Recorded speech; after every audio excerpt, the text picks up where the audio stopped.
DNA June 20న తమిళ్లో release అయిన ఈ మూవీని మై బేబీ పేరుతో తెలుగులో డబ్ చేసి జూలై 18న రిలీజ్ చేశారు. అయితే తెలుగులో రిలీజ్ అయిన 24 గంటలకే ఓటీటీ ప్లాట్ఫామ్ జియో హాట్‌స్టార్లో స్ట్రీమింగ్ అయింది. డిఎన్ఏ కథ ఆనంద్ అండ్ దివ్య అనే జంట చుట్టూ తిరుగుతుంది.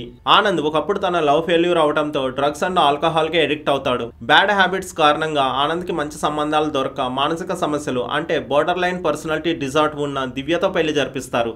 వీళ్ళిద్దరూ పెళ్లి చేసుకుని కొత్త జీవితం మొదలు పెడతారు. కానీ వాళ్ళకు బిడ్డ పుట్టిన తర్వాత ఒక షాకింగ్ ఇన్సిడెంట్ జరుగుతుంది.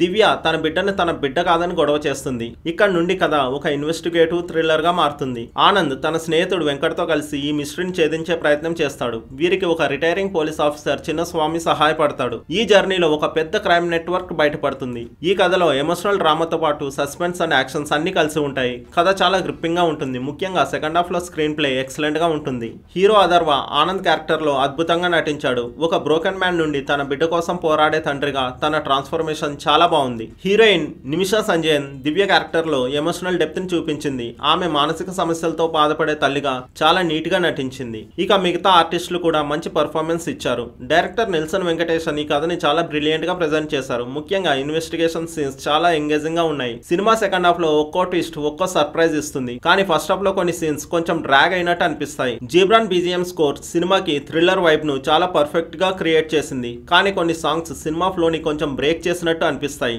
కెమెరా వర్క్ కూడా చాలా బాగుంది. చెన్నై బ్యాక్డ్రాప్ లో ఇన్వెస్టిగేషన్ సీన్స్ విజువల్ గా చాలా రియలిస్టిక్ గా ఉన్నాయి. ఇక సినిమాకి మైనస్లు చెప్పాలంటే ఫస్ట్ హాఫ్ కొంచెం స్లోగా వెళ్తుంది అండ్ కొన్ని సీన్స్ ని అనవసరంగా లాగినట్టు అనిపిస్తాయి. దివ్య క్యారెక్టర్ లో బోర్డర్ లైన్ పర్సనాలిటీ డిజార్డర్ ను కొంచెం ఓవర్ గా చూపించినట్టు ఉంది. అలాగే కొన్ని commercial elements and songs cinema emotional depth ను డైల్యూట్ చేసినట్టు అనిపిస్తాయి. ఈ విషయాల మీద ఇంకొంచెం ఎక్కువ ఫోకస్ పెట్టి ఉంటే సినిమా ఇంకా ఇంపాక్టబుల్ గా ఉండేది. ఇక ఫైనల్ గా emotional drama and crime thriller movies ని ఇష్టపడే వారికి డెఫినెట్ గా నచ్చుతుంది. ప్రెజెంట్ థియేటర్స్ లో మై బేబీగా జియో హాట్‌స్టార్ లో డిఎన్ఏ గా ఉంది. చాయిస్ మీ ఇష్టం. ఈ మూవీకి నా rating 3.5 out of 5. Thanks for watching.